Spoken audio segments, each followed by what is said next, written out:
I'm standing here at Basin and Blagg, where the road has been closed since last week's rain. We spoke to the director of the Public Works, David Fanning, this morning, who tells us that the trenches around the sewer lines have collapsed. Between Basin and Mesquite, at least 3 platforms by Utilities Inc. have collapsed. We're going to let you hear from Commissioner Butch Borasky in just a minute. The director of the Public Works urges cars not to drive around these barricades. It is extremely unsafe. As the ground dries, more of the roadway will be collapsing. There's no projection date as of yet onto when the road will reopen. There's an engineer being called in to check the soil compaction. We're going to speak to Commissioner District 4 Butch Borasky as to the progress that he's made so far. This is really sad. This pump station has it's obvious that you can see it, and I can see it, has dropped a foot or so, maybe 2. There's a couple of more down the road here towards the other side of Irene. Same thing. Down there's holes in the road. To me, it appears, with my background and knowledge in compaction and dirt and stuff, that maybe there wasn't proper compaction done. I hope to, by the end of the day today or tomorrow, have the compaction results on all of this, everything that was done from one end to the other, and I will totally review it and see who stamped it and who approved it. And that would fall back on the contractor and his bond, whoever that is.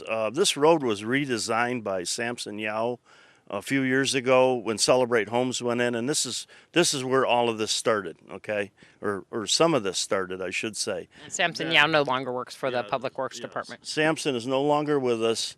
Ever since he designed this for Celebrate, which is that subdivision up there without a house built in it on the right-hand side. This originally, the sewer line went to there.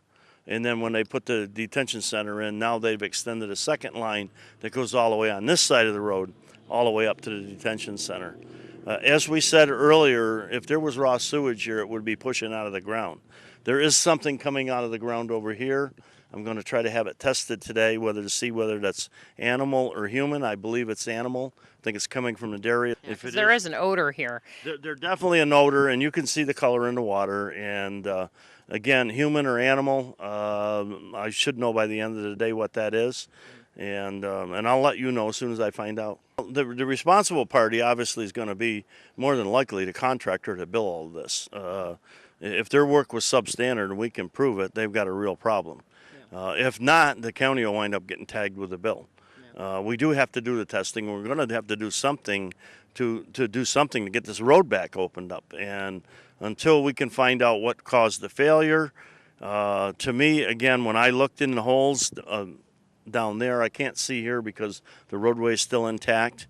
But by the settlement that's over there, I've seen this before in this area, that when the ground gets saturated and if you don't have it compacted properly, it drops.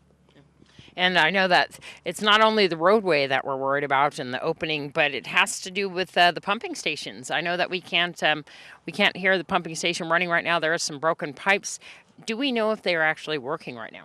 No, I don't. And I'm hoping that it's working, because it has to give everything that's up above here down into the plant 3 there down on the golf course, Willow Creek Golf Course. So, like you, I have a call in the Utilities Inc. and a bunch of other people, and hopefully somebody's going to have the wherewithal to call me back and answer some questions. Obviously, if there's a concern at all that this material is not getting to Plant 3, then they're going to have to vacate the detention center up there and take those prisoners somewhere else, and I'll be calling them too. And once again, we do have a call into Utilities Inc. as to what they are going to do with the platforms here. These are pump stations, and we will let you know on any further progress on that. And we'll keep you updated as to the closing of Blagg. This is Deanna O'Donnell on Scene News 46.